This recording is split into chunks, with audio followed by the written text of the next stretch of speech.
I'm very excited that we're starting with Renat today.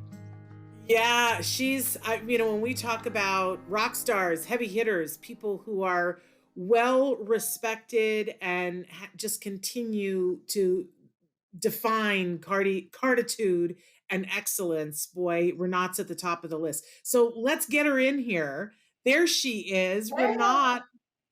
Welcome to our show.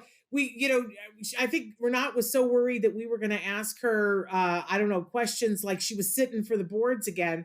But Renat, really, all you're here for is for us to say thank you and how much we love you.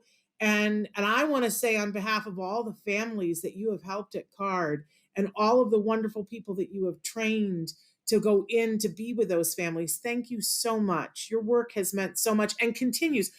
We're always talking about this. I'm always talking about it as if you guys are retiring. You guys are working in the field. As soon as you're done with this, you're going right back to work. It's not like you're going but we do need to acknowledge what you've been doing for a lot of years, right, Dr. Granpeesheh?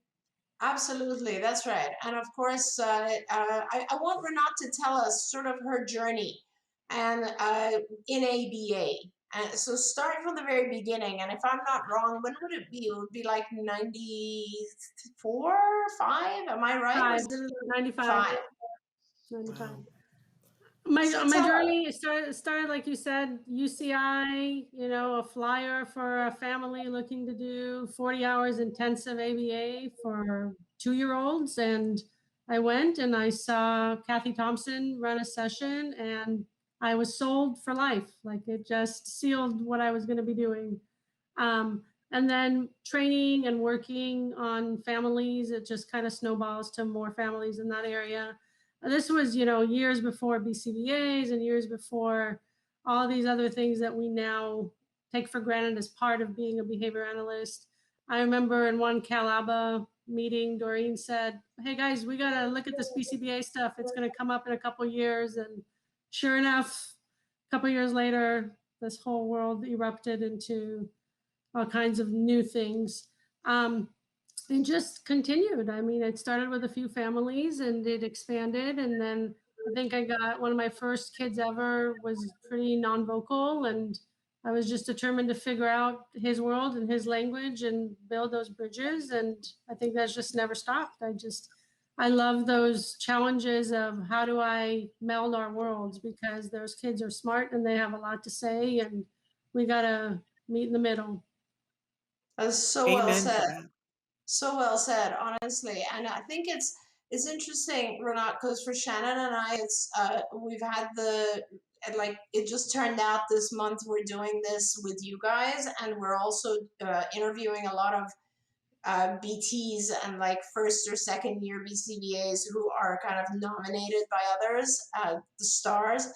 And it's as Shannon said, it's such an incredible experience, because I think the things what you just said, we see kind of the beginning of that with these younger folks, right? Which is they're all just and I feel I was the same way. I was like, I remember my first child and I was always just trying to find out, like figure out what was it about, how could I communicate, how could I get through better, what could I do to somehow make life a little bit easier for this individual. And then 30 years later or 20 somewhat years later, in your case 25 years later, it's like you're still doing the same thing, right? Every new child you meet, you're still thinking, what is it? Is it biological? Is it sleep? Is it they can't hear me? They can't. I mean, I remember you and I have worked together on kids where it took us a long time to figure out that the child absolutely is not understanding any spoken language at all. And instead, we have to give them some sort of visual communication. Absolutely. And you were, I guess you started out in Irvine, and you were in the Irvine, California CARD office for how long? I was in Irvine, and then Irvine became San Juan Capistrano, and then San Juan Capistrano. Then I transitioned to Virginia, Alexandria, and then Virginia offices have kind of opened up more and more. So like a spider, I have my hands in a lot of different places, and now I'm in Florida, and I still have my hands in lots of places. Well, Yeah. that's so exciting for our families that are in Florida to know that you're there. Here's my question, Renat. You said that you watched Kathy Thompson run one session with a kiddo and you were sold for life. What was it that you saw in that session that you went, I want to do that? I think just that we could reach that child. We could adapt our interaction, be their world for those few seconds and reach them, and then build that connection so that we can make their worlds make more sense. It was I love just, it. I mean, I just knew it. It just was like, this is it, you know? So, and it just hasn't changed. I think, like Doreen was saying, I feel like now when I see a child, I have a bigger toolbox. I have more things to pull from. I know what's going to work, what's not going to work, but I still have to be flexible to them. They're all different.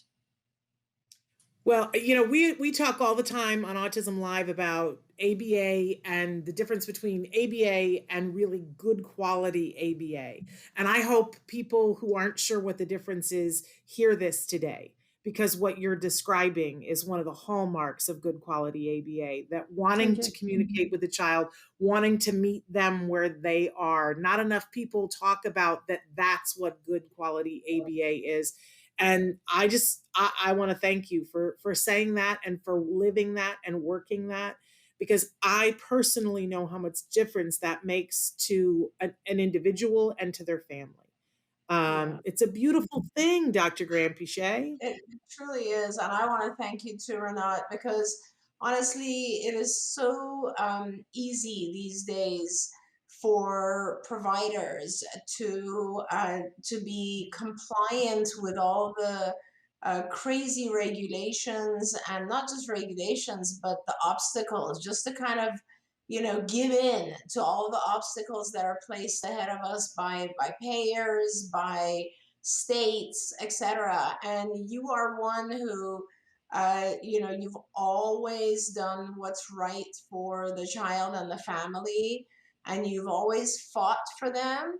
And no matter how much it doesn't matter who you're annoying by fighting for them. You've continued to fight for the families and for the kids, and I just love that about you. And I think, and I admire it, and I just want to thank you. And there are truly, there's no way you can tell the number of people who have been affected by the integrity that you show when you treat these families and children, because it trickles, right? It's not just the child, it's all of their spouses, their siblings, their cousins, you name it, and you are changing all of that. So I want to thank you, and just say, more power to you, and I hope you never retire, because the world needs you. And it's been an honor and a pleasure, and truly I have enjoyed working with you and learning from you over the years, and I hope we'll still have many more years of that. I hope so too. Thank you so much. Thank you, Renat. Thank Have you. a great rest of your day. Bye-bye. Bye-bye.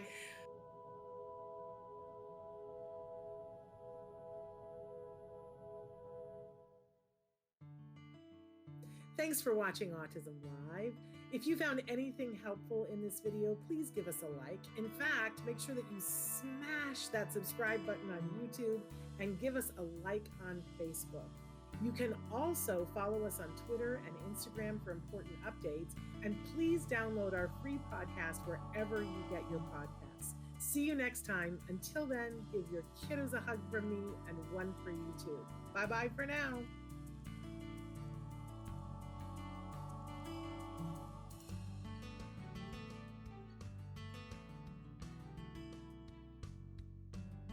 To subscribe, click here. And if you'd like to check out some more of our videos, click here.